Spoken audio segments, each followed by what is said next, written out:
Good morning. It's KCHW 102.7, getting started on a Thursday with me, Scott Allen, and my buddy Chuck Ritchie. The two amigos. Yes, the two amigos day. I was trying to find my Steve Martin drop in. We are two wild and crazy guys. I searched two as the number two, as TWO, as guy, as guys, and I can't find it anywhere. I don't know what happened to that sound effect, so I apologize. Aww. It's going to be kind of fun. And now it's just ruined this morning already. Oh, man. As well as Alan being gone. All right, yeah. The Milani said he had to work. Can you believe that? Work? Work. Wow. In the morning? Yeah. Ew. I told him, I went ahead and sent the link for the show this morning for the Zoom meeting. Anyways, just in case he got it and was listening and thought we were doing a really bad job or something like that, he could log in via phone. So Okay. if we do poorly, there is a chance we might hear from Alan Milani. So there you go. Well, I mean, we're going to do poorly, so Oh, yeah. maybe there's just a chance we'll hear from Alan anyway. Yeah. But so sad for him working this morning. It's a horrible thing. Could you imagine? That is, what a nightmare. Wow. And he has to work hard sometimes, too, which makes it even worse. Always reminds me of Dudley Moore, isn't it? I hate it here. Of course you hate it. People work here. You know, my favorite Dudley Moore, what was the one with where he worked for like the ad campaign? Oh, Then he he got only put had in like 3 movies. He had the two. He What got was put it? in the Arthur. insane asylum. Oh, yeah. I don't think I saw that one, but I I just vaguely remember Volvo. remember. They're boxy, but they're good. So he only had like 3 movies, and then he disappeared, and then he passed away. But I always wondered, was it because maybe he was really drunk in those movies, and people just didn't want to deal with him anymore? Because dealing with a drunk is never fun. No. No. So maybe that was the issue. All right, it's kind of like dealing with me sometimes. All I know, right? right, 81 for a Without high. the alcohol. 81 for a high in Chihuahua today. Can you believe Yeah. that? Still getting the warm In weather. October. Lots of sunshine. You got a few clouds tonight, overnight low of 49. Your Friday, your whole weekend looking good. Friday, Nice. mostly cloudy, but still 79. Partly cloudy on Saturday, still 79. Sunday, right now, sunny and 78. Monday, mostly sunny and 77. And then next week, you're going to spend most of your time upper 60s to lower 70s. So That still sounds not bad. terrible. But you do have a last blast that you could get out and go camping. That's what I'd do if I was still there. I'd go do some fall camping while the weather was still nice. Nice. Get some yard work done and get the shed built. Although I'm so weird, I go camping in the wintertime too. I have before. Haven't done it in a long time. But although I did just buy a winter insulated tent. Just nice. saying. Yeah. Very cool. All right. And it was really cool if you go years ago. Now it's not safe anymore because of people and contamination and weirdos. But there is a natural hot spring up on Mount Baker. And I had a buddy, we used to go all the time at the beginning of winter because all the tourists were gone. And down at the campsite, you might get a few inches of snow, and then you got to hike up to the hot springs. But there's usually, early fall, there'll be a foot of snow around the hot spring, which is kind of cool. Mm-hmm. Yeah. If you like the smell of rotten eggs, because Yeah, that's what those sulfur pools smell like. Oh, they do. They're awful. They're awful. But once you're in it, you kind of get used to it, and it's supposed to be healthy. I don't know. I used to do it all the time when I was in my 20s. Go up there and hit that, and I never caught anything. But now, believe it or not, there's like crackheads from Seattle that go up there and live. Ouch. So the minute you show Wow. up and don't have a 6-pack in your hand or a pack of cigarettes or something like that, because you're getting panhandled from the minute you walk in. It's Wow. and the Forest Service went so far as to take it off the map so people couldn't find it, but they still do. So Wow. yeah, kind of sad. It was a Nice. very cool thing. All right, we got some weather out of the way, and I don't even want to know what it's going to do in Lincoln today because it's like wintertime here. I had like a huge amount of frost the other day, and it just went, oh, here comes winter. Frost. Ouch. Yes, it won't be fun. All right. I had my hometown last week. People were posting pictures of about an inch of snow on the ground. Ugh, no, thank you. That's No, kind of thank you. and that's kind of weird when you're still sitting at 80 degrees too. I know, right? Yeah, that's really weird. All right, some news headlines this morning. I didn't have time to go through all of them. I did pop up a few and that caught my eyes. Putin's dueling foot soldiers are now apparently killing each other off. This story says, while Ukraine's military has been successfully chasing Russian troops out of one territory after another, Vladimir Putin's foot soldiers have apparently been turning their weapons on each other as the Russian leader's special military operation continues to come apart at the seams in spectacular fashion. Mm. Huh. You would think a country that big, and I guess, I've heard stuff now where Russia really didn't put that much money into their military. But they've invaded, like America, they've invaded countries before, and it seemed to go a lot better for them. I think I don't think they expected the resolve of the Ukrainian people, though, and their desire to be independent. Yeah. And democratic. Kremlin's failing a bid to get an edge on the battlefield by deploying mercenaries from the Wagner Group, which now includes hundreds of prison inmates, has reportedly backfired as private military forces are butting heads with the Russian military. Growing conflict resulted in Wagner fighting a Wagner fighter gunning down a lieutenant colonel in the Russian army, a deadly episode of friendly fire that the Kremlin said it's trying to sweep under the rug. That's according to human rights groups. So, what scares me as they do worse and worse in Ukraine is that he will resort to nuclear weapons, and that's awful scary. Oh yeah, he's completely insane. He's not gonna. He'd rather if he's gonna lose, I think he'd rather just take as many people out with him as he can. Yeah, go down in a blaze of glory. Well, And I don't think he's healthy, and I don't think he has long to live anyway.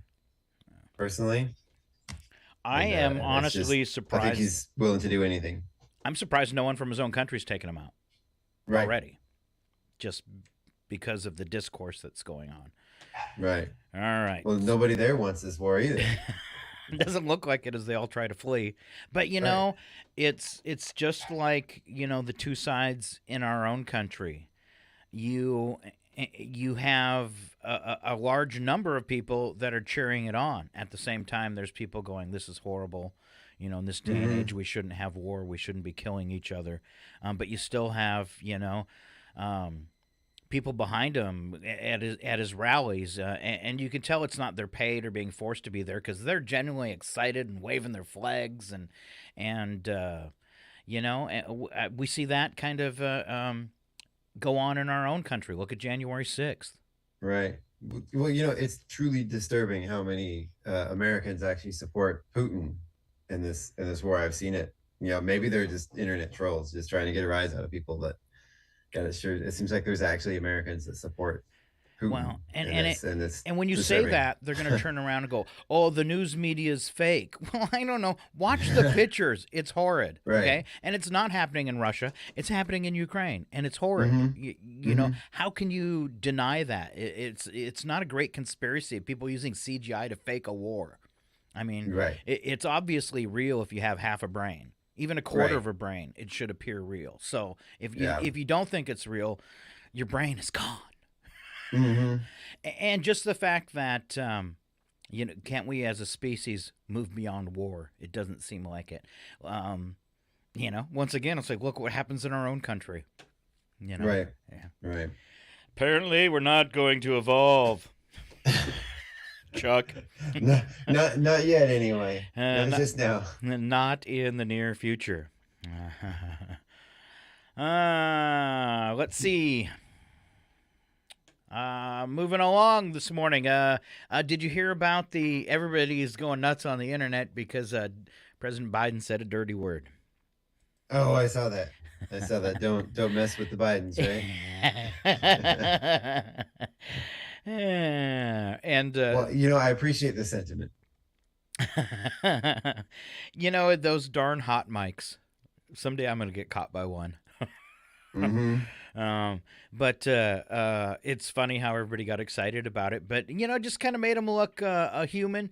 If you take it out of context, like I was reading what the governor or the was it a mayor that he was talking to. He said, we found out we knew all the same people and we grew up in the same area and we were just really hitting it off. So it was just a buddy thing that happened to get caught on a mic. So Did people not pay attention to how often our last president cursed?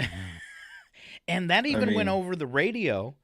Yeah. It was in fact one of the words Trump said was the $17,000 fine word. And Ooh. so immediately television and radio stations that were carrying the broadcast panicked that they were going to get fined, and then the FCC came out and said, no, it was the president, it's okay. And you're like, what? Okay. But I mean, that's one thing. Even regardless of who, I don't care. I don't care what you using a bad word. I don't either, but when you're a politician, you should always, I think, consider that somebody somewhere's listening, or a mic's on, Right. or somebody's recording you with your phone or something. There's no slack there, so I do play this. And I think of the time and the money I've wasted on your training, and you still turn out to be a blithering idiot. You're an utter failure. You make me sick. All right, okay, it's not that big a deal. Let's see what else. All right, U.S. This headline: U.S. believes Ukrainians were behind an assassination in Russia. U.S. intelligence agencies believe parts of the Ukrainian government authorized the car bomb attack near Moscow in August that killed Daria Dugna, daughter of the prominent Russian nationalist, an element of a covert campaign that U.S. officials fear could widen the conflict. So now we even think that at first Russia was blaming Ukraine for the explosion, and now we do too. And I think that is a step too far, resorting to terrorism. Mm-hmm. I guess if they went after Putin himself, you might kind of understand it. But going after somebody on the sidelines and then ending up killing their daughter, that's not Right. okay. The United States took no part in the attack, either by providing intelligence or other assistance, officials said. U.S. officials also said they were not aware of the operation ahead of time and would have opposed the killing had they been consulted. Afterward, U.S. officials admonished Ukrainian officials over the assassination. They said that the closely held assessment of Ukrainian complicity, which has not been previously reported, was shared within the U.S. government last week. Ukraine denied involvement in the killing immediately after the attack, and senior officials repeated those denials when asked about the U.S. intelligence assessment recently. So they're still saying it wasn't us. But then, It was me. would you trust Putin not to do something and make it look like them? No. If it was somebody, I mean, I have never. So they were showing on the news. They were showing, and it was in Russia with a translator, and they were in their chambers, I guess, which would be like Parliament, and somebody tells them doesn't agree with the war, and he kept, you don't agree with my war, or what did he call it? He didn't call it a war. He was calling it an incursion, and Right. all of a sudden the guy, you could see a look of fear on his face, and he's backpedaling, and it was like, oh yeah, and Putin was becoming angrier and angrier and kept asking him the same question over and over, and you're like, oh, you just signed your death warrant. So, Yeah. could it have been something like that, and he used the situation for somebody that was close to him that was going against him, assassinate him, make it look like the Ukrainians did it. Right. I mean, you never know Right. the way stuff goes now. I might be writing a movie here, but who knows? But very likely could be them. A little payback, a little strike back. So does it make it right? No. Does it make it kind of? I don't know.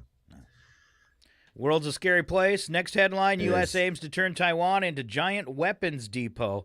And it starts off, first paragraph, American officials are intensifying efforts to build a giant stockpile of weapons in Taiwan after studying recent naval and air force exercises by the Chinese military around the island. So there's another hot point in the world that just it gets scarier and scarier. And why can't we all get along, Chuck? Well, and then North Korea is sending missiles over China and South Korea, and that's all we need right now is that crazy. And then there was another Right, story of join a in. pilot. Everybody's going crazy. Usually it's the people on the airlines. This time, a pilot locks a stewardess in the cockpit with him and then gets naked.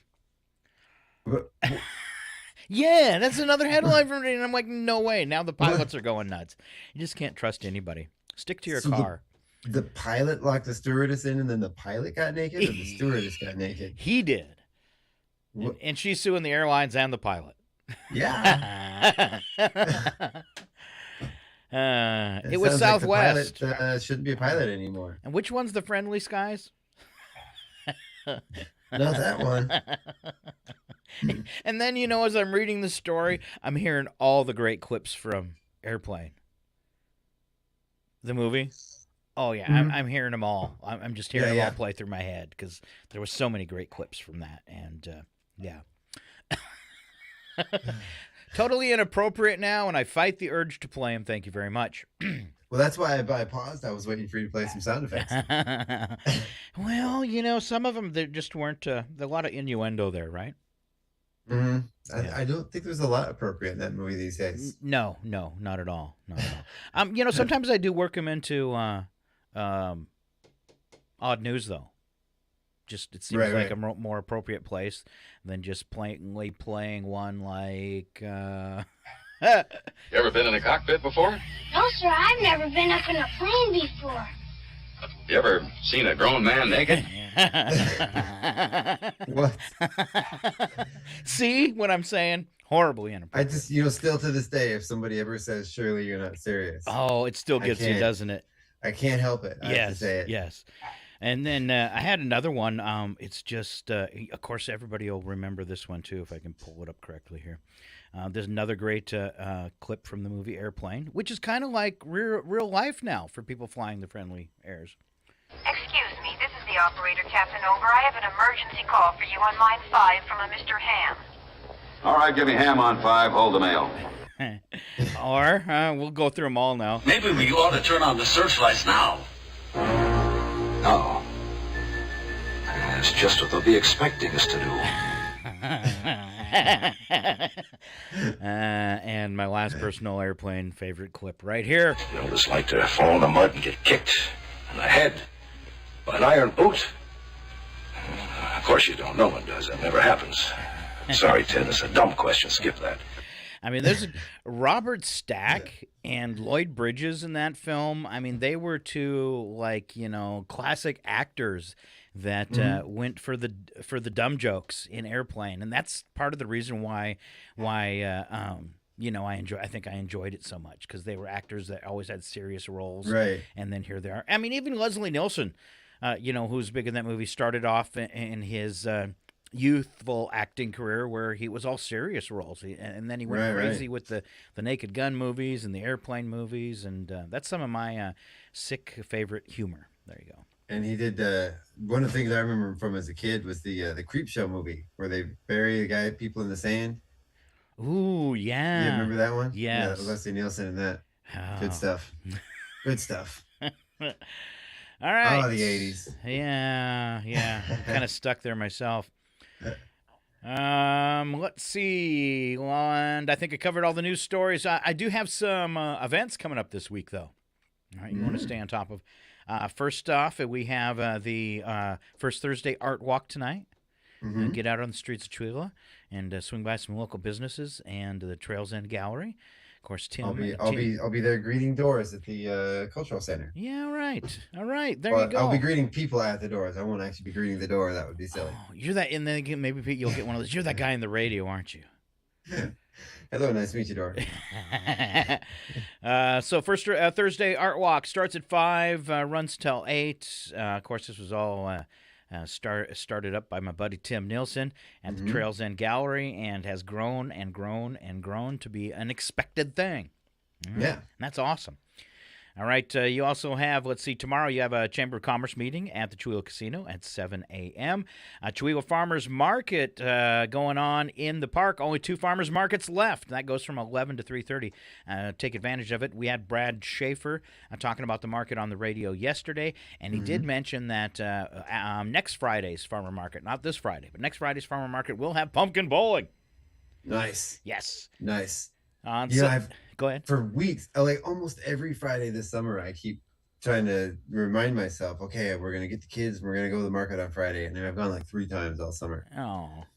And I want to go every week. I want to go get my fresh veggies and it's every time I drive by and it's going on. And the few times I have been, it is really, really growing. It is. It's really taken off. It's really fun. Let's see, Saturday 10 to noon, Colville Animal Sanctuary Shot Clinic. And then that night, beginning at 4:30, the doors open for the annual Chihuahua Chamber of Commerce dinner and auction. Of course, missed a couple years from COVID. It's back. Yesterday, Mike said they still did have dinner tickets available, so call the chamber. Nice. And their tickets are available at the usual places, as well as raffle tickets for that gift card giveaway they do. And then you can go in and take part in a silent auction and, of course, the live auction. And we were talking yesterday, the auctioneer is so good that does this, and he's familiar with a lot of people in Chihuahua, went to, played on football teams opposing them. I think he might have been on the other side of the hill in Ponderay. Not quite sure. But we knew his first name, Steve, but we had forgotten the last one, and Gino helped us out. It's Mitzner. So the auctioneer that always does the auction, Steve Mitzner, and he's great. And don't forget, if they're out of dinner tickets, you can just show up for the auction portion, and you can walk through at any time, beginning at 4:30, and sign up for the silent auction too if you want to bid on items. And they say, it's a fundraiser. So, I know Mike was talking about it. Sometimes people went, stuff got kind of expensive. And well, that's the idea of it. Yeah. It's to support the chamber. So bid heartily. It's not a storage unit auction. That's right. Now, I've heard there's some really good stuff there, though, this year. All right. I've heard it's really neat, the stuff they've gotten, so. And I noticed it's not on the chamber calendar, but the next Saturday we have another annual auction, and that's Hands Across Nations. And, of course, that's fundraising to help people in Uganda. They've been doing this for years. Going on at that event for Hands Across Nation is, so the following Saturday on the 15th, it is their annual benefit fundraiser and silent auction again, and that takes place at the church at 302 East Webster. Doors open at 4:30, dinner served between 5:30 and 6. It's going to be roast beef with homemade desserts. Of course, a silent auction. They always do a handcraft table. Keith and Carolyn updates and current and future hopes and dreams of a hand in Uganda. And they're going to have new videos and stories of people impacted by the generous donors here in Chihuahua and the rest of the U.S. So, and that goes on the following Saturday. I'm sorry, did you say something about Keith and Carolyn updates? Yeah, they because they're the ones over there heading it up. And okay. So what's going on? What they're working on? They've done a lot of work in the beginning, getting wells dug and things like that. And now they've been teaching people how to read. So nice, very cool, and more. So that's just kind of it in a nutshell. Find out more. Go join the celebration and fundraiser. How's that? That sounds great. All right, so going to close a few windows. Let's head for bits and breaks this morning. I never even got to look and see what we have, Chuck. So we're going to kind of wing it. Are you okay with that? I'm okay. I'm okay. You're mostly positive. All right, Chuck Ritchie with 4 things you didn't know yesterday. Oh gosh, does it count if I learned them and then forgot them again? Yes. Okay. So, apparently, this can't be true. This says minus 40 degrees Celsius is exactly the same as minus 40 degrees Fahrenheit. It's somehow they meet up at that point. I don't know how that works either, but I've heard that before. I had no idea. I'm not going to try to figure that out. So, stewardess is the longest word typed with only the left hand. It's a myth that women blink nearly twice as much as men. Blink rates are pretty identical for both of our sexes. Huh. I don't believe it for a moment. Yeah, I don't know. A crocodile cannot stick its tongue out. Oh.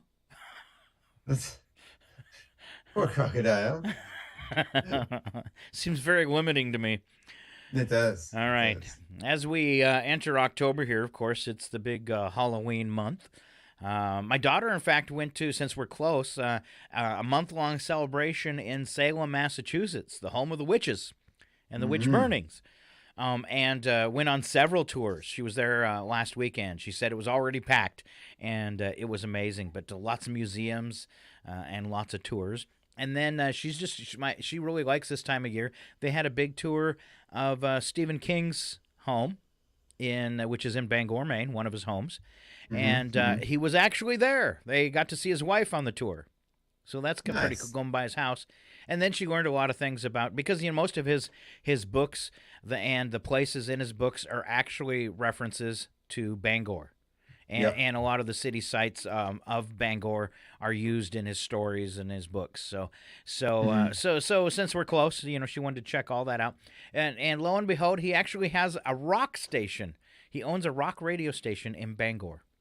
Oh, that's Yeah. fun. Yeah, I that's didn't know pretty cool. that. Yeah. That's cool. That's cool. All right. And since it's Halloween, I got this up. It's somebody was laughing at me a few weeks ago. I said it was my totem animal. It's a bat. And everything you ever wanted to know about bats with Scott. All right. Nice. All right. I love bats. I think they're great. They are cool. I saved one time on a hot day. All right. Aw. He got scared out of his place, and I kept him in the shade and watered until night came, and then he took off. So I went out my backyard a few days ago, and we just had like a cloud of bats, just a big flock of bats circling around in our backyard. Nice. It was good. It was neat. I think I've told the story too many times, but I've got a really bright LED white light, super bright, and I can go take it, and you stand outside and just start spinning it in a circle. And if there's bats around, within minutes they'll all be circling you like the Batman movie. It's pretty fun. Oh, that is cool. Yeah, and you can kind of, as remember- they fly by, you can feel them brushing you. Just Yeah. one word of Yeah. advice: if you have long hair, put it in a ponytail. I was out fishing with my kids once right at dusk, and we had that sort of same thing. The bats were swirling around us as we were fishing, and you could, every once in a while, one would like brush up against the side of your face, and you Yeah. could feel that like soft leathery wing. Uh-huh. It was really neat. It was Uh-huh. fun. Nearly 1,000 kind of bats found everywhere on the continent except Antarctica. In the U.S., there are about 90 species of bats. All right. How about vampire bats? Ooh. The ones that live on blood. Those in Africa, those aren't. We don't have those here, do we? Yeah. No, you're right. We don't have them here. They're very rare and only found in South America. South America. Okay. Each one drinks about 8 teaspoons of blood at night, and mostly from cows and other domestic animals, so you're probably pretty safe. No proof that getting bit by one will actually turn you into a vampire, even though that's fun to think about. Darn it. The phrase blind as a bat might be a bit misleading. Bats can see, but their vision is not as important to them as communicating as in a process for communicating as in their process called echolocation. That's what dolphins have too, right? Exactly. Which is actually just kind of a noise. The cries of the bat have been measured at about 100 decibels, just 4 inches from their mouth, so quite loud. It would be comparable to the roar of a jet engine, but we can only hear the lower-pitched cries that they make, but other bats can hear the higher-pitched ones. So that's kind of cool. Well, like when I was saying that they were swirling around, it happens pretty often, but you can hear them inside the house, and then you go out and look and see them all out there. It's fun. They get loud when there's 100 of them swirling around. And I'm guessing they're feeding on bugs? Probably. Yeah. All right. For humans, daytime brings work and play. For bats, it's time to rest in some secluded shelter. They hang head down, groom, sleep, and perhaps even quarrel while they sleep, while they're in hiding. When night approaches, bat activity increases. They fly about inside if they're in a cave, then finally emerge to forage for food and drink water. After feeding for an hour or two, they may rest again and then have a second feeding before daybreak. That sounds like my evenings. Sounds like us. They have a little food, hang out in the cave for a while before I venture out. Maybe go out a little bit, have a snack, come home, take a nap. That's my average day. All right, Chuck. The other thing we really light on bits and breaks today. What is the worst candy? The worst candy, hands down, no question. Well, other than candy corn and what are those little gross marshmallow things, is red vines. Nope. No, not red vines. Twizzlers. No. Twizzlers. Who eats that? It's like strawberry flavored wax. It's like my favorite licorice, dude. Oh, Twizzlers. Oh, so disgusting. Yuck. Wow. Yuck. Wow. I can't believe you're dissing the Twizzlers. It's like those like the scent blocks that you put in the little the little wax blocks you put in the little warming. Yeah. things, that's what it tastes like to me. I think they're delicious. So I've been a fan of Twizzlers all my life until diabetes. But there was one time though, I didn't realize I was coming down with the flu, and I ate almost an entire bag of Twizzlers, over the course of a day, and then that night the flu hit me, and I started vomiting. Oh. And after that, it took me about a year before I could eat a Twizzler again. Just saying. I do remember what are the ones I remember, like they had That like too gross? skating rinks and stuff when I was a kid. They were like a foot long, and they were the big thick like rope. Oh And yeah, it was usually in a plastic that's tube, what they and it were was, like, simply coiled called. up. It was licorice rope. Licorice rope. That's what it was. Oh, I love that stuff. That was good.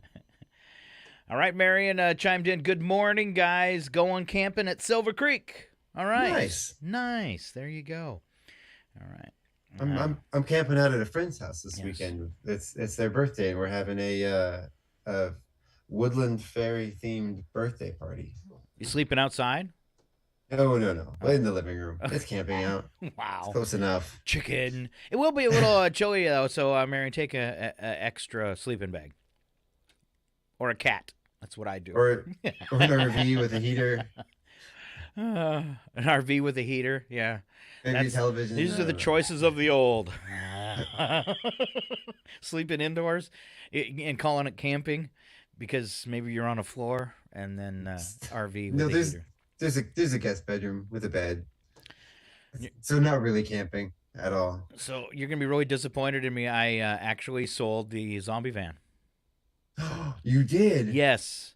I wasn't even Wow. trying to sell it. Somebody found it online and pestered me, and so I threw out a ridiculous price, and they paid it.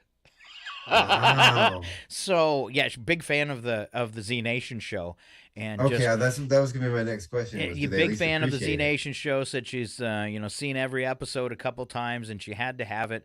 And you could tell when she got here and got out of the vehicle that she didn't even care about the test drive. She was buying it and taking it home. That's amazing. So yeah, I think I've flipped that into a hot tub. So Wow, nice. that's my cool. plan, anyways, because Totally it's worth gonna be it. cold this winter, and then I can sit Right. outside in the snow and go ha ha ha ha. Ah, Now, some people get hot tubs, never use them, and that's a big thing, But I've had them before in my lifetime, and if not every day, at least every other day in the hot tub. And I always say it's great couples therapy. If you're feeling distant from your spouse or you've been having problems, get a hot tub.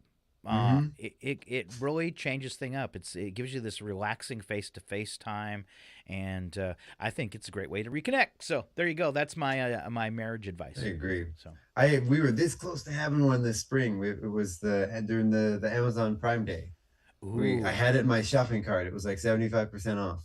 all right. And then I went to check out, and it said, "Oops, sorry, this item's no longer available." Oh Man. Yeah, one of those soft inflatable ones, Oh yeah. You know what? And people might laugh at those. The only drawback with those hot tubs is they're 110. So while Right. the jets are going, and they're not traditional jets, they're the bubbles that come up Right. from the bottom, which I almost find more therapeutic, having 1,000 little bubbles hit you rather than the jets. It's like 1,000 kisses. On my bum. Okay. Yeah. But they are they don't heat while the jets are going. Right, right. That's a drawback with them. But really, you don't stay in a hot tub more than 15, 20 minutes anyways, and that's about how long it takes for the water to cool off. I've heard the soft side ones are actually more comfortable than the expensive ones. Oh. That's what Yeah, I've heard anyway. no, because I've had both, and when Yeah. you're on that hard plastic cement, once again, your bum can get uncomfortable or your hip can start hurting. They're not, but on the inflatable ones, it's like setting, and they have little air mattress pillows and stuff too that are weighted, and it's just a lot more. I'll agree with that, and I've had a couple of them. Got to be careful though. The original company that was making those, it started off, was called Spa in a Box, and they were awesome units, and they've went out of business, and because I was looking into it, but there's a Coleman, there's another company, Best Way, there's several companies out there, and some of them just changed the name. It's actually you can tell by the pictures, it's the same spa. that might have Right. Coleman stamped on it or Salu Spa. But some of them have really bad reviews, so be careful if you're looking. Right. Yeah, the one we almost got was a Coleman. Yeah. So there you go. Now we've covered hot tubs. Look at that. Right? I could go for a hot tub right now. Oh yeah. All right. That was a big thing in Alaska growing up. Was people would go use their hot tubs during the middle of winter, and it would be 10, 15, 20 degrees below zero, and people out there in their hot tub. Sure. It's Fun in the winter. Said. It's an experience. The kids would always. We had one when I lived out at Loon Lake, and the kids would always jump out and go plop in the snowbank and stay there as long as they could, and then get back in the hot tub. It was always fun to dunk your head and hold your hair up until it froze. I get so carried away in the summer. I actually had a theater screen and a projector and would show movies while we were in the hot tub. Nice. Yeah. All right. I have one more. It's real resume disasters. These are always kind of fun things that stupid people say while looking for work. Here's one that says, I've been intimately involved in every aspect of this company. One job applicant said this on his resume. From the very beginning right up to its present unfortunate bankrupt state. Here's a job candidate that had under references, please do not contact my current employer or any of my previous employers. That's not a red flag. Not at all. Here's what one guy had to say about his former supervisor. Boss was as twisted as a pretzel. Yeah, it's a bad idea to badmouth your former employers. But is that bad-mouthing, During a or job does that interview. mean he was cool? He was twisted like a pretzel. That's all how you deliver it, see? Pretzels are delicious. Another applicant he had on his resume, willing to relocate, but I refuse to go to Chicago, Omaha, or any city without running trails. It's very oddly specific. Yes. Well, one executive noted that another one, she had formed a partnership with 3 business collies. It's a special that one I could support that. They probably work from home. 3 business collies. Oh, that's good. She worked from home. I get it. Yeah. And here's an accountant who wrote other qualifications: skiing and doing some PR work as a skiing gorilla. Okay. All right. Let's see. Looking to impress his potential employer, one applicant listed under size of previous employer, 23 floors. Wow. I've seen like 6'1", 215. I don't know what they mean by that. How many other employees were there? What do you mean by that? Yeah, I don't know. Size of previous employer. Fat? Right. The previous employer was a big guy. I mean, it was one of my employees to say fat and short. Ow. Speaking of being fat, perfect diet. All right. You don't need to diet anymore, do you, Chuck? You're trying to gain weight, lose weight, stay where you are? I'm just trying to stay where I'm at right now. All right. That'd be a win. Researchers at Johns Hopkins University and Duke University claim to have found the perfect diet. Here it is. This is what you get to eat. Lots of fruits and vegetables, a few low-fat goodies, and just a handful of low-salt snacks. Asian food is fine as long as there's no soy sauce. This is what you can't eat. Fatty foods, red meat, sweet treats, sugared beverages, and too much alcohol. This is what you must do. Exercise 180 minutes a week. I'm so far behind. That's 3 hours in total. What? 3 hours a week. I've been trying to do 15 minutes a day. But strenuous, Right. Yeah. Right. I do some every day. All right. Does yard work count as exercise? It I think does, I think. It should. There's a lot of bending and Yeah. picking up and I was so busy that last month and a half before I left the station, moving stuff, getting rid of stuff, cleaning stuff, packing stuff, selling stuff, I lost like 15 pounds in a month and a half just because I was constantly moving. Yep. So. We're gonna start doing yoga every morning. We're gonna try to start getting up early and start our morning with a little yoga.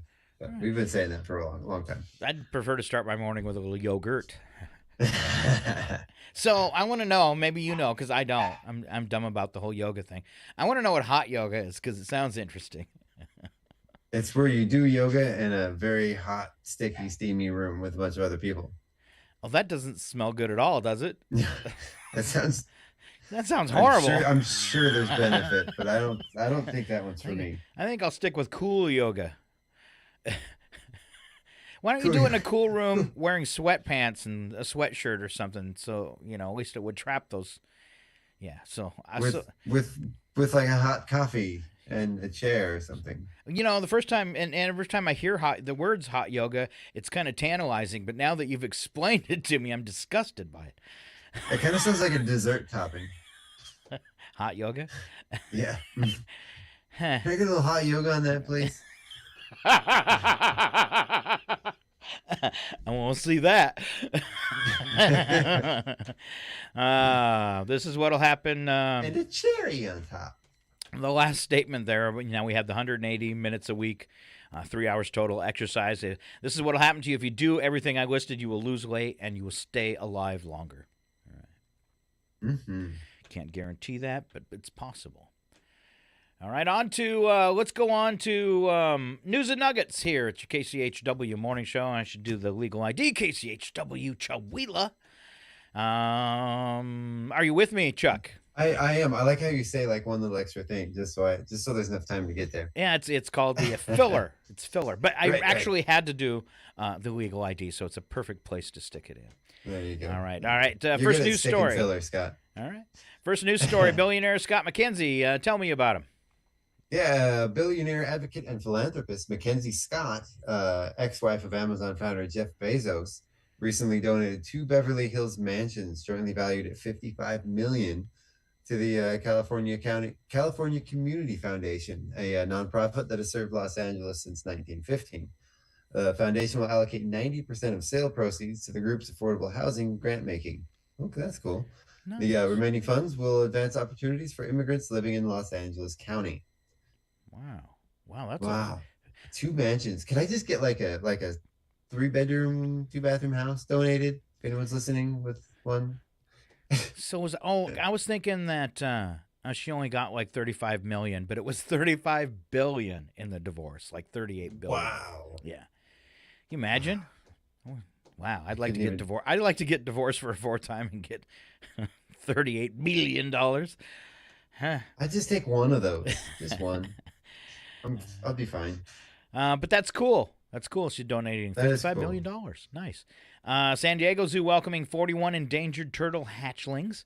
It only took 2 decades, but a rare and endangered turtle species is finally bred at the San Diego Zoo. Zoo officials announced the arrival this week of 41 tiny Indian narrow-headed soft-shell turtle hatchlings. Conservationists from the zoo and the Wildlife Alliance had for 20 years closely monitored 3 adult turtles for any indications of breeding. That doesn't make any sense. I guess they were just watching the males. What? I was going to explain to them they might need some female turtles, but apparently they figured it out. You see when a boy turtle loves a girl turtle. Yeah. Parrot story. Will Peratino and his partner Lauren Stepp would not leave their Pine Island, Florida compound, even as authorities pleaded with residents to abandon their homes because of damaged roads, including a collapsed bridge that prevented deliveries of food, gas, and other life-sustaining supplies. Instead, the couple could not leave without their 2 lemurs and flock of birds, 275 parrots, including some of the world's rarest. So, a rescue mission dubbed Operation Noah's Ark was launched Tuesday to catch, cage, and ferry the birds off the island. All right. 200 lemurs. 275 parrots and 2 lemurs. See, lots of people have parrots. I want to learn more about these lemurs because I would love to have a lemur as a pet. Till it bites you. Or what are the little cute ones? I think are they kind of lemur with the big eyes and they're really short? Yeah. They have a cartoon about them. Yeah. Yeah. It's adorable. All right, here's a father's random Halloween experiment resulted in an accidental backyard pumpkin patch. TikToker Michael Anderson resides in upstate New York, where the largest gourd in the country currently resides. Pumpkins and squash are native to the area, so the soil and climate are quite hospitable to their growth. It says it's no surprise that when Anderson chucked a rotting pumpkin into a corner of his backyard, it multiplied. His one pumpkin turned into 27 pumpkins. That's kind of like cool. Potatoes. That's something else. They grow easy. They really do. All right. Chuck. Okay. Some love work from home. Some hate work from home. Some can finally work again because they can work from home. The acceptance of work from home has been a revelation for many adults with disabilities that prevented a commute to office work life. There were 2.7 million employed disabled men and 2.8 employed disabled women as of August this year. All told, 37.6% of disabled adults are participating in the labor force, which is 5 percentage points higher than April 2020. Wow. I think that's a very important thing. Actually, I think that's the best thing to come out of COVID is this the acceptance of working from home. Now, there's a lot of pushback on it lately, though. So Is there? there is from people like so actually there was a guy from I don't know, one of the big investment firms saying that this is a bad thing for the country. The mayor of Chicago was on TV. No, it was the mayor of New York, excuse me, begging businesses to bring people into the offices because this is going to scuttle downtown areas of large towns and make the high rises worthless because there's no people in them. And you got these huge buildings that, Right. have all But these do we power need all bills. do we need all the massive buildings? No, Maybe we don't. can turn them into housing or something. Really? Wow. Yes. Wow, Chuck, you're such a socialist. Thank you. Housing. Well, no. Duh. No, I mean it's been proven time and time again that No, you're work right. from home it's more efficient. Employees actually get more work done. There's less of the interoffice drama, and it avoids unnecessary overhead. You don't need a butt in a seat to do a job that you can do over the phone or through emails. I spent about 8 years in a corporate setting in an office building, and I was sick all the time. I mean, I would catch a cold, and when I catch a cold, they usually go into my chest because of the asthma. I would catch a cold every 45 to 60 days. It was just Right. it was just always happen. When I quit and started working from home, and this was late 90s, early 2000s, when I started doing radio from home and doing what they call voice tracking and stuff, and quit my day job. I went for 7 years straight without a cold. It was that office environment, I truly believe, touching the doorknobs, using the bathrooms, the telephones, all Yep. that stuff, plus central heating and cooling. I think that all played a part in why I was always sick. And once I became a germaphobe and stopped working in that environment, my life changed. Like I said, 7 years without a cold. I mean, usually mine are pretty far and few between, and which really upset me when I caught COVID. Right. Our twins are 15, and when my wife was pregnant with them, she sort of discovered through a long time of having some health issues, realized that she was had a chronic illness. And she was working for an organization. It was a nonprofit organization, and she was putting this program together, and she built it, and it was successful. She even got recognized at the White House for the stuff she had done through this program, and it's still to this day replicated nationally. They fired her because she wasn't able to go into the office anymore and spend 8 hours a day, away from home, moving around. And they fired her because they wanted her to be in the building, but her job was all done remotely anyway. So it's good to see that culture changing and it becoming more accepted. I've applied a job before where I've applied for it and said, I could do this job from home, and something about them just wanting you in the building.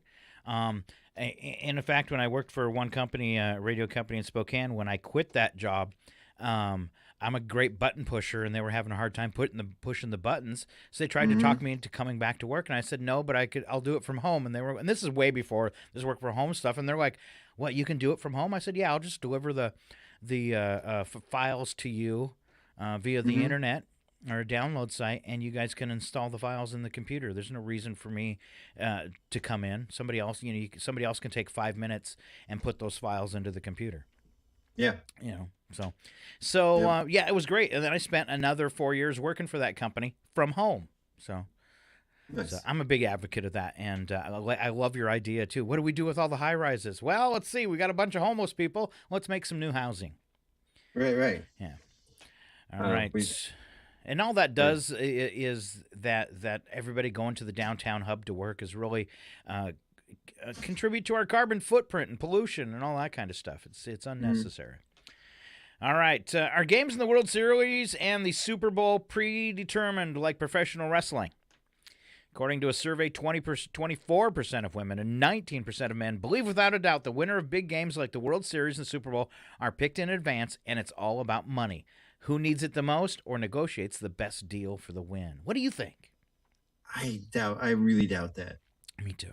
I mean, there may be some, taking a fall or some sort of, I'm sure I've seen games before where there's no question the refs were making some questionable calls, but yeah, I don't think they're predetermined. Wrestling, yes. Definitely wrestling. But yeah, that's a little obvious. I think the more disturbing thing is the people that think that wrestling is real. Yes, definitely. Because there are people that believe that. I imagine they go for other conspiracy theories too if you're going to bite off on that one, of that being real. Yeah. All right, next story. Okay. India's Mars orbiter mission has come to a conclusion, with the country announcing the mission is non-recoverable after communications cut out with the craft back in spring. They're saying it's a remarkable success, developed for the low sum of $25 million and originally intended to fly for 6 months. It returned data back to Earth for almost 8 years. That is a good return on investment, huh? 25 million? That seems really low. Yeah. Well, I don't think India, that was one of their first real forays into the space race. And maybe they did it more reasonable. Yeah. Because everything in our country is unions and all that kind of stuff and prevailing wage. And it makes it expensive to do stuff. I mean, we've went to the point now, just look at our highways. We've priced ourselves out of being able to put new highways in because it's so expensive. Yeah. Oh, I know. And that's because of that prevailing wage, government contracts, and all that kind of stuff. When it costs $77 million to do 4 miles of highway, you've got a problem. Right. Yeah. And that's why you don't have a freeway that goes all the way to the Canadian border. Right. We got our street paved here on King Street here in Chihuahua, though. That's nice. That's cool. Yeah. All right, Goodwill, the secondhand store, is launching an online curated store designed to compete with players like Poshmark and RealReal, which I've never heard of. A website will especially be targeting more high-end finds, so people that accidentally donated their Gucci bag to Goodwill or their Rolex. Huh. Well, that just means you can't go to Goodwill anymore and buy the stuff that you can buy for pennies on the dollar and ship it to Russia or whatever. I used to get some good, though, back in the early days of eBay. You could pick up, especially things that were made from pure silver. Was one of the ones that used to pick up some real finds at thrift stores and then turn around and sell these items. And I specifically looked for things that were made out of pure silver. You don't notice it. All the junk dishes and butter servers and all that kind of stuff they have in the shelves. If you would now, they watch for it. But back in the day, as they say, you could look through that stuff and find some real actual items made from pure silver that would have the stamp on the bottom of them. So everything that looked silver, I picked it up, had a stamp, I bought it. And you were buying it for, I remember one in particular, they were little like wine chalices. They were funky looking, and they were made out of such thin silver you could have crushed them like a beer can. And I bought 6 of them for $1.50 each, and then sold them for like $150 on eBay.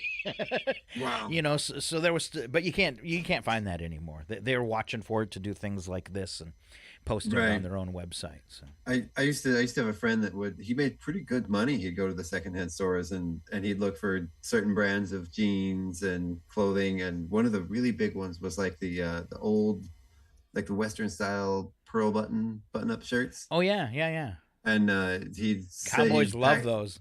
Yeah, he'd package them up and send them to Russia, and he had a someone there that would buy all the stuff from him. And God, he made, stuff he'd spend $1 or $2 on. He'd you get 20, 30, 40, $50 out of it. Crazy. Yeah. All right, next one. Masks have eliminated one strain of the flu. What? Yeah, a fascinating side effect of 2 years of COVID, 2 years of COVID mask wearing, social distancing, is it appears that one strain of the seasonal flu virus may be on the brink of extinction. That's cool. It is. There are 4 main variants of the seasonal flu in humans in recent years: an H1N1 subtype, an H3N2 subtype, B/Victoria, and B/Yamagata. I think I had that the other day in a Chinese restaurant. There were over 51,000 detections of the B/Yamagata strain of flu in 2018, according to the WHO FluNet surveillance system. After 2 years of public health pushes, that strain of flu is nearly gone. There were just 43 reports of B. Yamagata in 2021, and then there have been just eight cases from 4 different countries in 2022. Wow. Well, we kind of thought stuff like that might happen. You take precautions and illnesses disappear. Crazy. Imagine that. What are the odds? Be a curious social experiment to know if everybody would have masked up, if it would have worked. Right. If everyone would have played the game, would it have worked or not? I kind of think it would have. I think it would have. But I would like to see that, at least in, if it was a miniature social experiment where you took, one town where everybody did what was asked of them by the CDC. Would it have worked? Would have that town stayed COVID free? I think it might have.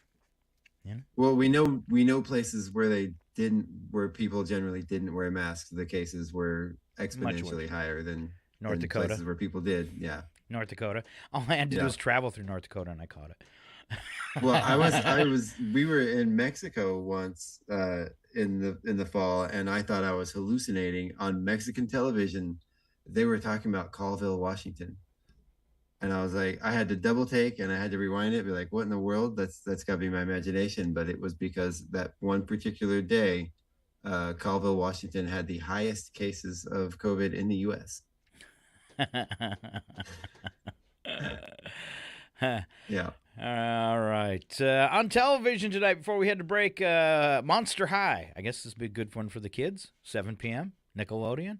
Live-action version of the kid-friendly animated franchise centers on half-human, half-wolf, Claudine Wolf. All right, and who finally feels like she's found a place to fit in at her new school. All right, so if your kids used to watch that on the cartoon, live-action version of that tonight at 7 on Paramount Plus and Nickelodeon. You got a new Law & Order episode tonight, new Hell's Kitchen on Fox. Law & Order's NBC. Let's see, Thursday Night Football. Amazon Prime, they started doing this. Very cool. Tonight it's the Colts and the Broncos in Denver. Season premiere of Grey's Anatomy on ABC. Law & Order, which one? Because we just did, I guess, the regular Law & Order, and then you also have the Law & Order SUV. And it looks like they play them right in a row. Who SUV? Who needs 2 hours of Law & Order? Come on. But do they all do the dun-dun at the beginning? I would hope so. Yeah. I don't know. I don't watch it. Walker Independence on the CW. The new Walker prequel set in the late 1800s as Abby Walker, an affluent and tough-minded Bostonian, sets out on a journey out west with her husband, Liam. After her husband is murdered, Abby finds herself in the town of Independence looking to avenge his killing. So is this like Walker Texas Ranger? Texas Ranger? I don't know. Well, they brought back this. They did bring back Walker Texas Ranger with Jared Padalecki from Supernatural, and it was terrible. Oh my God, it was awful.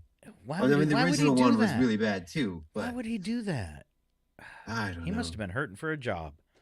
And meanwhile, his partner on the show is now one of the cast members of The Boys, which is a much better show. All right, you also have a new episode. Everything's new because it's September, or just after September, right? So the new seasons are starting. CSI's got a new one. A new series premiere, Alaska Daily, featuring Hilary Swank in a new drama as a fiercely talented and award-winning investigative journalist. Alaska Daily. Does not sound exciting. You're from Alaska, come on. That doesn't really excite me that much either. Given that I knew some newspaper people in Anchorage, I'm guessing they're not going to portray, they usually, most of them up there would end up, in a ditch somewhere by the morning on the weekend. Wow, that kind of goes right into the next one, scarily. Friend of the family on Peacock, which I think is the worst of all streaming services. This fast-paced series depicts and analyzes the horrifying true experiences of actor Jan Broberg, who was kidnapped by a family friend twice as a preteen while living in Idaho. Wow. Wow. I've never heard of that. It's horrible. All right. Wow. And Aftershock, a new docuseries about Mount Everest and the Nepal quake on Netflix. All right, that's all new tonight. I will have to say the talking about Hillary Swank, she announced yesterday, I saw, that she is pregnant with twins at 49 years old. Wow. Yeah. I can't even imagine. Oh, man. Twins. I can't imagine that. I was talking to somebody who had twins all through their family. And that one family member had like 11 kids with, 2 or 3 sets of twins. I'm like, wow, I think I'd have stopped a long time ago. Well, I think my wife was 34 35 when we had our twins. And even then it was, the doctors were concerned because she was, getting too old for that. And that was, 15 years ago. Wow. And she's the same age. I'm sure she appreciates that comment, Chuck. Even then, the doctor said she was concerned because she was too old for that. Right. Wow, Chuck. Yeah, I shouldn't have said that. Yeah. That's okay. Right. I have a feeling you put yourself in the doghouse a lot, though. I do. It's where I live. That's why I'm building my shed I was talking about outside. Oh, yeah. Yeah. Come over and knock on your door. Hey, is Chuck around? I'm here to visit. He's out in the doghouse. I'll move the table saw out of the way and crawl up and sleep. All right. At least you have a plan. Much better than me. All right, when we come back, we're going to do some celebrity birthdays, a little bit of history. We got some more news stories for you.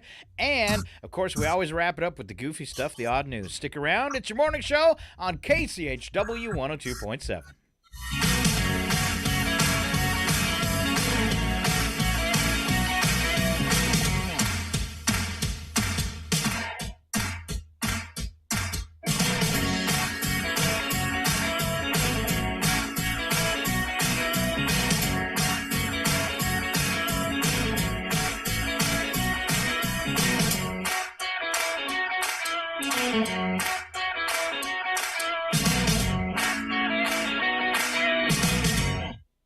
Don't forget, you can listen online too at kchw.org.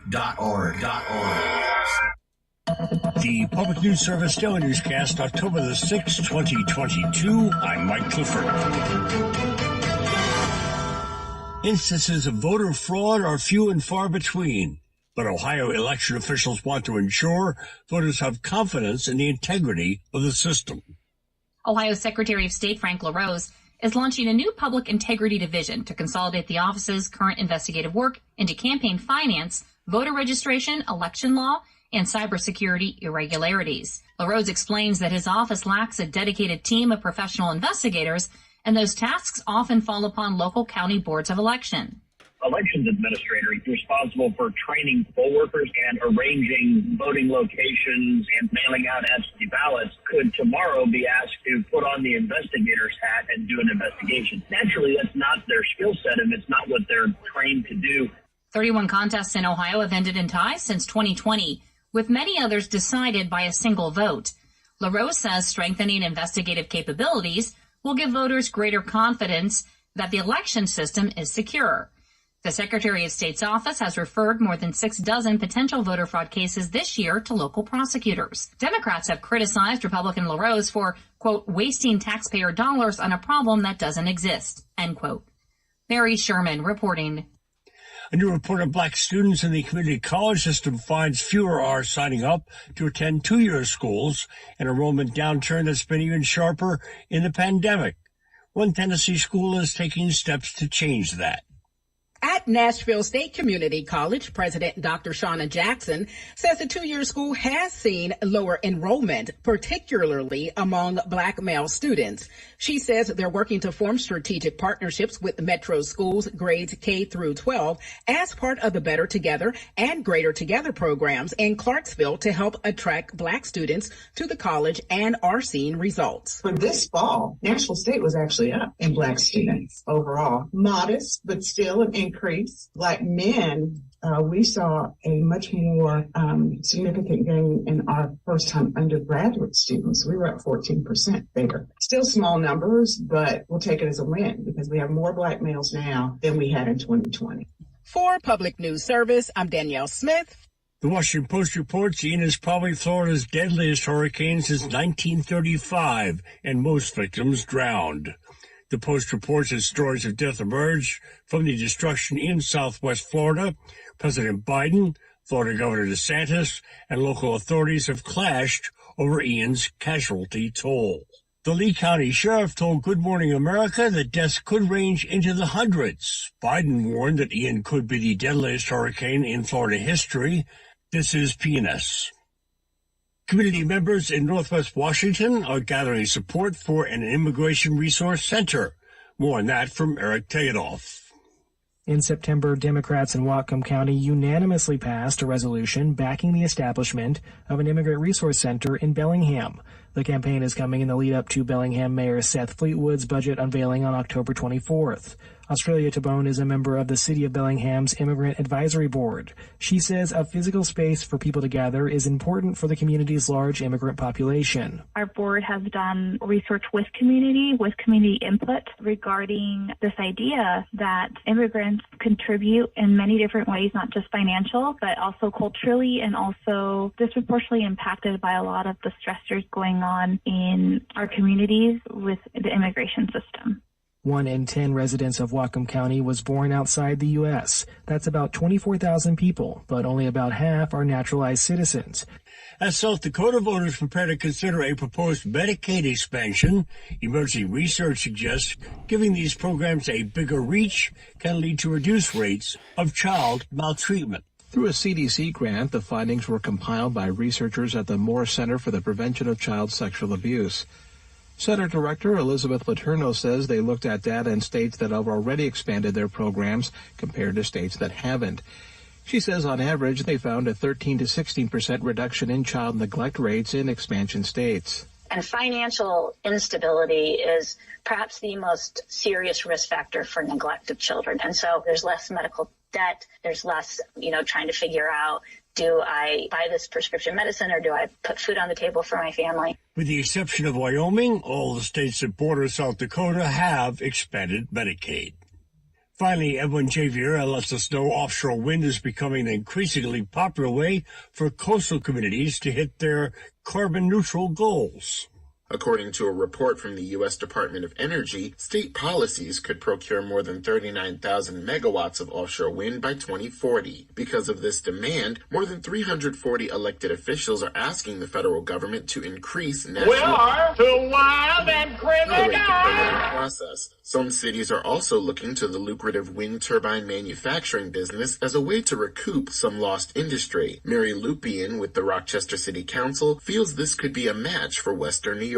Industry has left. We used to be a huge manufacturing city, and we still have many of the bones of factories and industrial areas that could be built back up to support this industry. This is Mike Clifford for Public News Service, member and listener supported on our radio stations Big and Small, your favorite podcast platform. Find our trust indicators at publicnewsservice.org. KCHW 102.7 FM, the music education station, is pleased to announce its first fully produced syndicated radio program that's available to public radio stations worldwide. It's called Swinging with Dr. Jazz, and you can hear it locally at 6 p.m. every Sunday night, right here on Northern Lights Public Radio. Each episode features 6 swing-era bands from the 30s and 40s. Swinging with Dr. Jazz, Sundays at 6 on KCHW 102.7 and online at northernlightspublicradio.com. Your KCHW Morning Show, made possible by a donation from God-Fearing Brothers Auto Center. Hey, just a quick note. When we get to Wacky But True and the news attack, I'm going to be doing yesterday's. Just because it's kind of light today, and that'll help fill it. Okay. For more information, you can visit the Auto Service Center at 806 East Main in Chewelah. Find them online at godfearingbrothers.com or by phone at 509-935-6414. KCHW FM thanks God-fearing brothers for supporting public radio in Stevens County.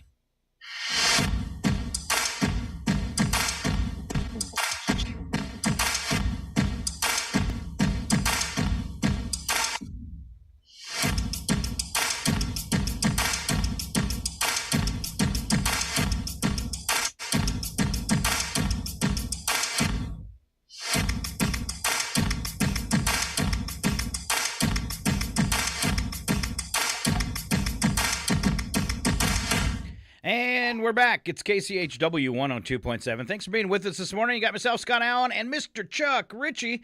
Missing one of our amigos, Alan Milani, and I did kind of dig up that sound effect for us, Chuck, just to make, if nothing else, make us feel a little bit better. We are two wild and crazy guys. All right. Well, mostly. All right, for this section. What? Or dull and boring. And we are two dull and boring guys.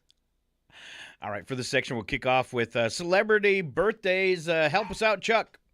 Okay, today is, we discussed this earlier, one of my biggest childhood crushes, Elizabeth Shue. We both admitted to that. Kid. Yeah. Yeah. And let's see, next is Amy Jo Johnson. She was, I believe, the Pink Power Ranger. It's 52. The Pink Power Ranger's 52? Yep. That's extra scary, Chuck. Extra scary. That show was a 90s show, wasn't it? Yeah. Wow. That's crazy. That's crazy. Different era now. Crazy, right? Uh-huh. Emily Mortimer from Mary Poppins Returns is 51. Jeremy Sisto from Law and Order is 48. Gelman is 46. From Fleabag and Stranger Things. I have no idea who that is. Social media celeb Addison Rae is 22, and YouTuber Ryan Kaji from Ryan's World is 11 years old. All right. It happened today. We call it history. We'll start off in 1927. Era of the Talking Pictures began with the opening of The Jazz Singer, a movie starring Al Jolson that featured both silent and talking scenes. 1927. Very cool. Yeah. Sorry, I didn't know if you wanted me, if we were switching off, or you're doing all of them. We can go back and forth. Go ahead. Tell me about Chicago Okay, sure. in 1945. Chicago Tavern owner Billy Goats Giannis bought a seat for his pet goat at Game 4 of the World Series. They were kicked out of the stadium. Giannis put the goat curse on the Cubs. Which lasted forever, right? Yeah, is that why? Is it because of a goat? Yes. Many people thought so. Wow, that's a lot. 1991, Elizabeth Taylor married her 7th husband, construction worker Larry Fortensky. It was her 8th marriage. I would care more if it was Elizabeth Shue. And I know that sounds funny. 7th husband, but 8th marriage. She married one of them twice. Oh, okay. Yeah, I kind of was thinking about that. But yeah. Because when you have a bad idea, why not do it twice? Exactly. Exactly. Yeah.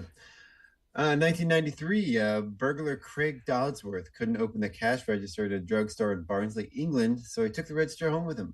Investigating police quickly realized the register tape had unraveled and the paper followed to Dodsworth's apartment about 75 yards away. Nothing like committing your crimes next to home. That is a dumb criminal. On to 1996, London tabloid The People reported reliable information that Elvis had faked his death in 1977 and run off with a secret lover named Maria. Tabloid said Elvis had paid a dying man to have plastic surgery to become his double to die at Graceland, and he was buried in Elvis's place. Some people still want to wish that he is out there somewhere. Yeah. Well, we all know Elvis is a vampire. Well, something happening. Maybe I'm right in front of your face, baby. Oh, in 2006, Joel Blanton of Tennessee was arrested after his getaway didn't go as planned. Officials said he tried to escape through a trap door in his house trailer. He got that from what was the old Mel Gibson movies? Anyway, Mad Max. No. The one where he was a cop with. I know what you're talking about. Lethal weapon. Lethal Weapon. Yes. Perhaps Joel should have stuck to done a test run before using the door in a real escape. He was too big for the trapdoor and got stuck underneath the house. Wow. I'm not fat. I'm just poofy. So you go through the effort of putting a trapdoor in and a secret exit to your house, and you've never tried it? Did you realize you wouldn't fit? 2012, Pope Benedict XVI's butler was found guilty of leaking confidential documents and was sentenced to 18 months in prison. Well, he did live at the Vatican. So. That's true. In 2014, Michael Phelps was suspended for 6 months from sponsor organization USA Swimming due to a drunk driving charge. That guy's always in trouble. He is. Yeah. I'm a world-class athlete. Everybody knows me. I'm going to do bong hits on a phone. Right. 2017, the Vegas. So obviously not a smart man. So I have a thing like that. I use on my dating sites because I'm short. I just say the air's so thin up there, they're never smart. So don't date a tall man. And then I put in parentheses, have you ever seen a smart tall man? ? Yeah. Oh, okay. Let's see. 2017, to prove I'm not, the Vegas Golden Knights made their NHL debut in Dallas, winning 2-1 over the Stars. That was 2017. And on to special events we go to, and I can't agree with this first one. I do. A lot of people do, but I can't stand the smell, and I can't stand the smell of people who eat a lot of it. It's Garlic Lovers Day. Yeah. I'm somewhere in the medium. I do like a good heavy garlic kick, but not like some people. Oof. When it's coming out of their pores, I got a problem with that. So the only time in my life I've ever had my own apartment, I had a friend who needed a place to crash for a couple months, and I ended up having to kick him out because one of his favorite things to have was a peanut butter and garlic sandwich, and he would have it with raw garlic. Like he would just slice up the garlic and stick it in there with the peanut butter, and he would make one for himself and one for his dog every single day. And between the two of them, wow, it made my apartment uninhabitable. The smell in there was just overwhelming. National Coaches Day. Get your baggy pants. And your tiny shorts. And now you're a coach. But you got to get the tiny shorts, and you got to get your legs really, really, really skinny and get that great big gut. I'm working on it, Chuck. What else you got? It's Depression Screening Day. Oh, man. So there's not a lot of jokes there. Yeah. And they're not good to make. Yeah, I could. They make me sad. Right. All right. It's German American Day. Huh. So go eat some schnitzel or something. You're half good. Right? Oh, hold on. Oh, the Germans are mad at me. I'm so scared. Oh, the Germans. Uh-oh, the Germans are coming to get me. Teasing us. Oh, don't let the Germans come after me. Please stop the pretending you're scared, Jim. Stop it. No, they're so big and strong. Stop it, Mr. Burns. Pretending you're scared of us, please. Stop it. I love that. Stop pretending you're scared of us, Mr. Burns. And it's okay because I'm German American. There you go. There you go. It's also Noodle Day. Ooh. Does ramen count? Can we have top ramen day? Yes, ramen counts. It is a noodle. Outstanding. Plus size appreciation day. That's all I'm saying about me. I appreciate you, Scott. Well, technically, according to my BMI, I am still plus size, even though I'm, not significantly smaller size than you were before. Right. It's also World Cerebral Palsy Day. All right. Number for the day is 33, and that's the number of vertebrae in a human. Well, some of us. Some of us are spineless. I really don't know what that meant. I just thought I'd throw it in there. Hey, look at this, though. It's time. Slap some bacon on a biscuit and let's go. We're burning daylight. It's the world of strange. A world gone wacky. Out here, due process is a bullet. And some of the scariest people on the planet. I think you're bluffing. Be afraid. You know, you look mighty pretty when you get mad. It's your odd news on KCHW. Just sit back and enjoy the show. All right, news was kind of light today, so luckily we didn't do news yesterday. So Chuck's going to do the news attack from today, and I'm doing it from yesterday because I'm old and I like things from the past. So it's now announced the world's most valuable brand is Apple. Really? Yeah, let me guess. Sears finished second. Ouch. That's a God. That was rude. Oh, that's harsh, Chuck.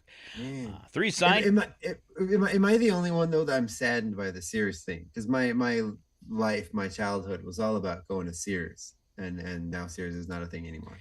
And along with JCPenney and Toys R Us. Yeah.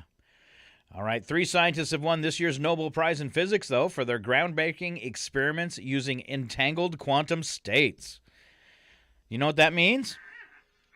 Not really. Me neither. Once again, the Nobel Committee completely overlooked, though, by extensive research into wavy potato chips. And how do they make those little waves? I do like a good wavy potato chip. Yes. Sorry. The U.S. birth rate continues to decline, despite Alec Baldwin and his wife trying to make up the difference. Oh, man. Well, we'll find out, along with that bad joke that you just made, we'll find out in just a few days whether he is going to be charged or not. Right. The state where that shooting for the movie Rush happened says that they're about to release a determination of whether a crime was committed or not. And they said no matter who you are, if you've committed a crime in our state, you will be charged. Kind of hinting to where they might be charging Alec Baldwin with murder. What state was it? I can't remember off the top of my head. But that is just kind of spooky for him.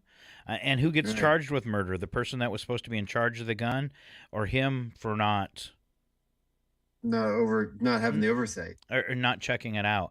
And I would, in my opinion, I like him as a person and as an actor, but I would think if I was on any kind of set and I have a real gun in my hand. Right. That's supposed to shoot blanks or whatever, I am not going to take for granted that gun is safe, especially after this has happened before on film sets. Right. It's not like it's the first time and it's a big shock. Brandon Lee, that happened to him. And his father. Yeah. Oh, that's right. That's right. It happened to both of them. Now, that's a conspiracy theory I can bite off on. Is how does the dad and the son both get killed on a movie set by a prop gun? Right. Yeah, scary stuff. Something's going on there. All right, but how does it make it through that far and that many? I mean, there should be double, triple checks. There should be someone that does all the stuff and loads everything, and then there should have to be a second person there to verify all that, and then the actor themselves should be taught how to. Because ultimately, does everybody like you? I mean, you probably want to think that, but ultimately, it's going to end up at you're the last person to touch the gun. You should make sure. And he made a dumb comment on. He made too many comments, I think, about this in the first place. But he made a dumb one the other day, saying, "I would never point at a gun at somebody and pull the trigger." Well, you did. Yeah. Well, I mean, and it's not like Alec Baldwin is known for his winning personality and likability. All right. Thief in Brazil had to run for his life after he tried to rob an academy full of jiu-jitsu students. Oops. Kids who want to grow up to be and become thieves don't realize how important it is to stay in school and learn how to read.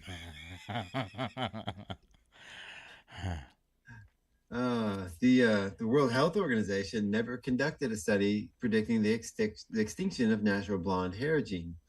It says it never conducted a study. I don't know. The alleged study predicts that the natural blondes would become extinct somewhere around the year 2200. Blondes around the world were upset by the prediction because they don't think they stink at all. What? They're gonna be extinct. Extinct. I don't stink. Oh, I get it. That's like the worst blonde joke ever. that was bad. But It I was could so see bad. that. They say in, What is this? thousands of years we'll all be one race anyways. Right. You know. I don't think it'll take thousands of years. I think it'll take a few hundred. but Okay, yeah. so in a few hundred years, we'll all be one race anyways. So I would think, and the darker pigments definitely take over the genes. So I would think blonde hair could be a thing of the past. Maybe. Yeah. All right. Of course, I think the blue hair will go extinct first. Sorry. Scientists say pigeons can understand up to 60 words. So now we know. When you say, please don't poop on my car, they're just ignoring you. They know. They They know. know exactly what They they're know doing. exactly. And the more you ask them not to, the more they they're do gonna it. I Yep, think yep. I have a bird in my yard that doesn't like me and purposely waits till I leave and goes over and poops on my car. I think it's the thing. We had this spring a bird built a nest right above where we park our car. The and it had all worst. the babies and everything that goes along with that. And our car for a month and a half was solid bird poop. All right, I think you're up. Okay. Hey, this is Get Organized Week. And I was planning on participating, but I can't find my checklist. All right, here we go. Study found that wearing a fitness tracker may keep you from losing as much weight as you might normally lose. Get it? Get it? No. Oh, Wearing a fitness tracker is going to help you lose as much weight as you would without one. That's because once you reach your daily step quota, you tend to just stop and sleep wherever you are. It's wherever you are. Yeah. I'm just going to stop right here. In the middle of the street. Another study. I got two. I just tie my dog up to a stop sign and take a nap right there on the sidewalk. I've got two. Another study found that a chemical in tomatoes can boost the quality. No, I'm not doing that one. I can't say that word. Can you paraphrase? No, I can't literally. All right, look at me blushing. Wow, that's amazing. I can't say that word. Okay, keep going. Back to you, Chuck. A study found that skipping breakfast is linked to developing hardening of the arteries. So yeah, I have to go to Denny's. It's doctor's order. Uh-huh. I'm more of an IHOP guy than Denny's, though. Really? Yeah. No, I'm all about the Denny's. National debt. The moon's over my hammy. Yes. Those are pretty good. Yeah. National debt has hit a record $31 trillion. It's a number too big for most of us to understand unless we break it down by how many pumpkin spice lattes we can buy. About 16. Yeah. In England, a couple of men with huge appetites were banned from an all-you-can-eat restaurant. The new sign in the window clearly says no loitering, no smoking, and no Americans. Named Chuck and Scott. There was a Chinese buffet in Anchorage that my roommates and I were asked not to come back. Because you ate so much, or because you were We unruly? ate so much. We ate so much. It was actually not. It was my room. I had a roommate who was very tall and very, very thin, like very skinny, and that man could eat food like nothing I've ever seen. And we went in a couple times, like at lunchtime, and just stayed through dinner, and just continued to take a break and relax, and then get another plate. It was about 6 hours, and they asked us not to come back. It's my day off. I'm just staying for the whole day. I mean, you can't advertise all you can eat if they don't let you eat all you can. That's right. Right? That's right. Wow. Study shows that people who volunteer live longer. That's exactly why every day I volunteer to be the first guy out of the office. That's good. All right. I like that one. A study conducted by professors at a German university found that children who snore tend to get worse grades in school than children who don't eat. Yeah, especially if they're snoring during class. That study doesn't even make sense. No, it doesn't. How is that even correlated? I don't even know. All right. True part, it's no longer a crime to jaywalk in California. The joke, that's great. But what's going on with the plan to finally end daylight savings time? I wish. I say that's coming up, and I'm dreading it. It's coming, and I'm like, oh, we voted against this. Let's just get past it. Okay. A study by a cardiologist in France found that men who worry about heart attacks during intimacy can be reassured that intimacy was no more strenuous for the heart than walking up a flight of stairs. If you ask me, it makes you feel more like you are climbing stairs. Maybe you should try different. Or wait, sorry. Go ahead. Do it. If you ask me if having sex makes you feel like you're climbing stairs, maybe you should try a different position or start dating shorter women. Now I totally understand my fear of stairs. Right. I mean, yeah. So much for reading ahead, Chuck, and avoiding the tacky one like I did. Right. Yep. I mean, I personally find climbing stairs much less enjoyable. Okay. Unfortunately, I can't remember. All right. Animal Services Officer in California. By the way, we're doing Wacky But True, or we don't add anything but a sound effect. Animal Services Officer in California responded to a middle school to remove an unusual intruder from a bathroom stall. Riverside County Animal Services posted a video on YouTube showing what happened when an officer responded to a report of a coyote in the bathroom. Wow. Post said the coyote had been spotted near the school multiple times in recent weeks, but Monday morning marked the first time it wandered into the school, and the first time it entered the building, which is the same thing. The video shows the officer encountering the coyote in a bathroom stall and successfully ensnaring the animal with a lasso. Wow.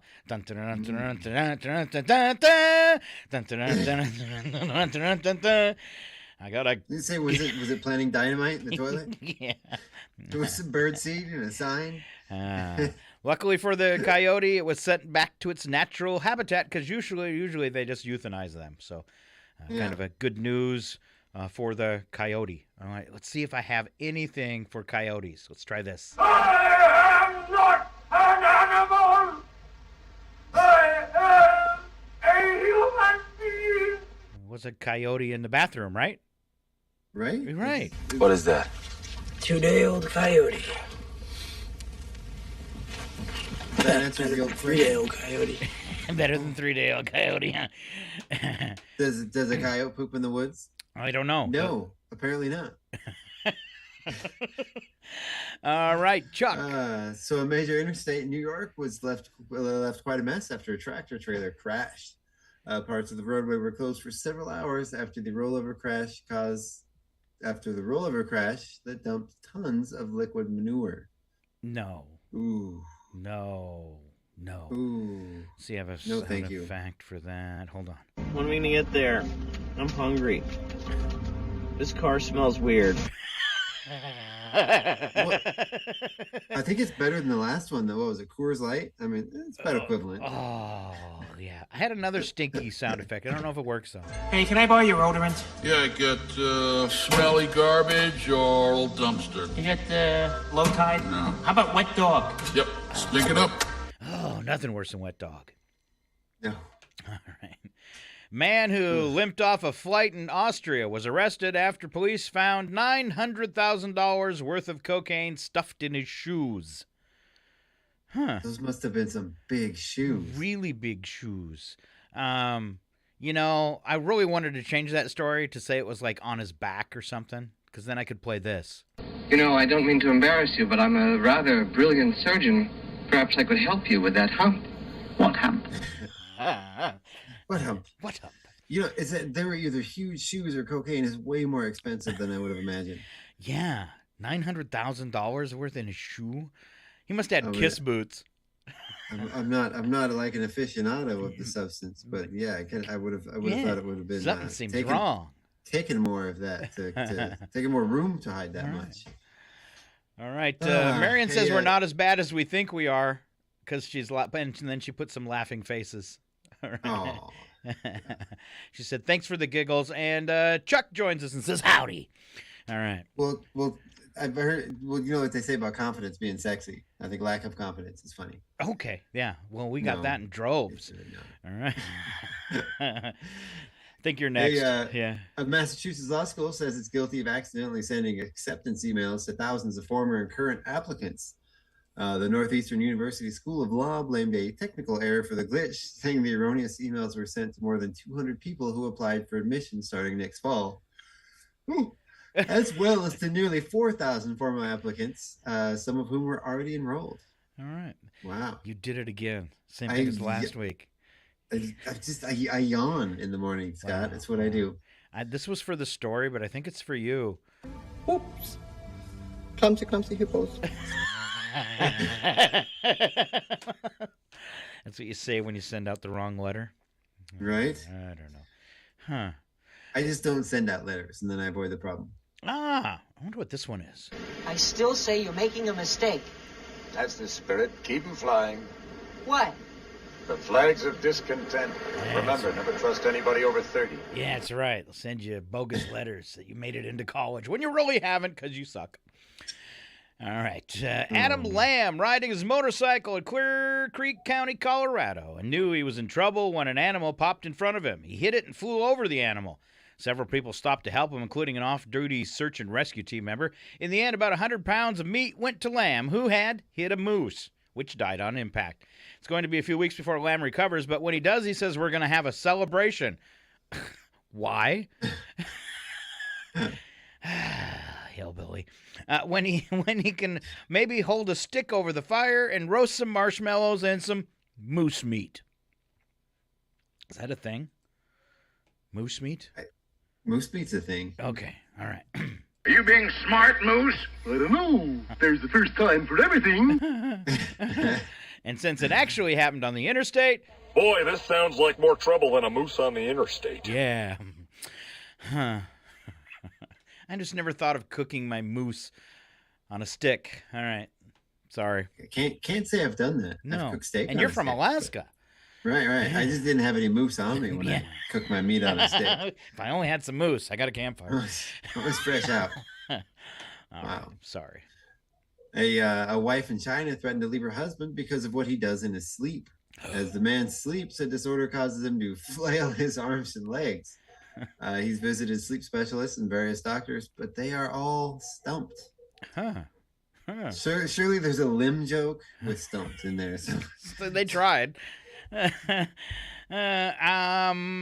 think he's having a dream. He's having this dream. Look, up in the sky. It's a bird. It's a plane. It's Superman. Yeah. It does continue to say, what's the weirdest thing your spouse has done while sleeping? But I don't think my spouse does anything weird when she sleeps. She just sleeps. I had a spouse that you could talk to in her sleep, like if she would talk in her sleep, and you could actually get her into a conversation that made absolutely no sense, and then you could actually kind of manipulate her in the conversation. So it was quite fun, because she might wake you up, and then you're just like, okay, well, now she woke me up, so I'm just going to have at this and see, how I can really mess with her mind. And it was crazy. It was crazy having a conversation with somebody who's sleeping. It's really confusing for them. I think about the only thing I could even think of is sometimes she'll fall asleep on the couch and her head tilts backwards so far that I think the back of her head can actually touch her back at times. Whoa. And it really looks uncomfortable. That kind of stuff? And then she'll wake up and be like, my neck hurts. And I go, yeah. I can't. Looks like you were sleeping fine. but when she does that, I don't want to wake her up because then she'll startle and hurt her neck. Maybe give herself whiplash or something, right? Right. I don't want to do that. Oh, well, okay. All right. Detective from the Hernando County, Florida Sheriff's Office was driving home after work when he spotted a suspicious van. It was about 1 a.m., and he pulled over to see what the three men from the van were doing at the intersection where traffic signals were being installed. As he watched the three men, they cut 3 of the brand-new lights right off the pole and loaded them into their truck. Before they finished their heist, a number of deputies swarmed the scene and arrested the guys. Each of the lights they had stolen about $5,000. Is that really what a streetlight head costs? $5,000? What were they gonna? Were they gonna use? They were probably using it for growing weed or something. Cool accoutrements in your apartment for a single guy, but just the lights, fact man. that head costs $5,000. That's literally, get this, highway robbery. I could buy some solar powered ones to do the same thing for $20 on Amazon. Yeah. Hold on. Maybe we ought to turn on the searchlights now. No. And this one is the last one on mine anyway. Okay. A woman in India had the shock of her life when she cremated the body of a man she thought was her brother, only for the brother to turn up at her house hours later. Wow. The mix-up was her fault, though. She spotted a photo in her local paper of a man who died and was convinced it was her 30-year-old brother. Authorities released the body to her and she had it cremated, and there was a funeral. Hours later, she learned it wasn't, in fact, her brother, and now the woman and her living brother are trying to figure out who had been cremated. Huh. Wow. So wow. That's a mystery. I got another one. You know, if I were to die right now in some sort of fiery explosion due to the carelessness of a friend, well, that'd just be okay. We should probably figure out who we set on fire. Well, did she cremate it herself? I mean, it seems like It seems like other people should have been involved in this decision. It was India, though. That's true. That's true. Let's move on to Bulgaria. It might be a little safer, where a guy gets out of his car at a gas pump with a cigarette in his mouth. Nope, not safer at all. Employee at the gas station told him to put it out, but the customer refused. Finally, tired of trying to talk some common sense into the customer, the employee walked over with a fire extinguisher and sprayed him. I did that to somebody once. It felt so good. It felt amazing. My stepdaughter, she was a baton twirler, and it was a New Year's celebration for a city thing. And they were doing a fire baton show at this city event. And there were kids, probably 8 to 12 years old, somewhere in that range. And we had open canisters of kerosene and kids handling kerosene and sticks with kerosene soaked balls at the end, soaking on flames. And this woman behind us kept standing above the bucket, a 5-gallon bucket of kerosene, smoking a cigarette. And I asked her 100 times, and she was getting rude. I have the right to be here and smoking. That is a public street. I'm like, no, lady, you can stand over there and smoke, but where there's children and there's safety. And she got nastier and nastier, and it was probably 5 degrees below zero. And I picked up the fire extinguisher and I sprayed her directly in the face. Ooh. And I put out her cigarette. Wow. It was brilliant. Wow. It wasn't one of the foamy ones. It was a refillable one. It was just water. Oh. But it was like 5 below zero, and I sprayed this woman in the face with water. That's horrible. It's horrible. It was great. I got one for you. All right, team, that's it. We've got a job to do. Let's go police the world. but I literally there was a crowd. I mean, there were thousands of people there, and I was cheered, and I felt like a hero. Aww. And she called the police, and the police came over and looked at her and got her statement and walked over to me and didn't say a word and put his hand out and shook my hand. Oh. I was like, yes. Yeah. It was my biggest victory in life. That could have went down totally different. Help me, Tom Cruise! But how did he get down to his underwear that fast? Tom Cruise used the witchcraft on me to get the fire off me! All right. Well, she made me mad, and she was putting my kid at risk. Wow. So. All right. Yep. All right. Never smoke around Chuck. That's what we got out of this. In the UK, last one here, a thief stole a life-sized cardboard cutout of a policeman that was intended to deter shoplifters at his supermarket. Took it home, got arrested for stealing. Cardboard cutout of a cop. Does that not make sense, or is it just me? I would have gone for the cardboard Michael Jackson myself. That's right. Yeah. Well, he can relate to this, though. I am what I am, and I do what I do. A few guys make shoelaces, some lay sod, others make a very good living neutering animals. I'm a cop. Well, maybe not a good living. No, probably a good living. All right, that is our show for today. Luckily for me and Chuck. Thanks for being here. Thanks for hanging out. And thanks for listening. Big round of applause for Chuck Ritchie, who actually, I think this is the first week out of 3 where you arrived on time. Yeah, 3 or 4. It's because you got first set of 3. It's because you got your nighttime text saying, "Don't forget, there's a show tomorrow." Well, no. So for the people listening, what happened was I got a new phone about a month, like about 6 weeks ago or so, and I didn't realize that my new phone, because you can set. I have like 20 or 30 different alarms set in my phone, including my Thursday morning alarm. Each individual alarm has its own volume and ringtone, and I had never set the volume and the ringtone for that specific alarm. I just set the alarm and never bothered to assign it a sound. Yeah, because of all my other phones, it just has, you just set your time, and each one has, it just goes with whatever alarm you have set at the volume that you have set at. My new phone, each and every alarm you have to set separately.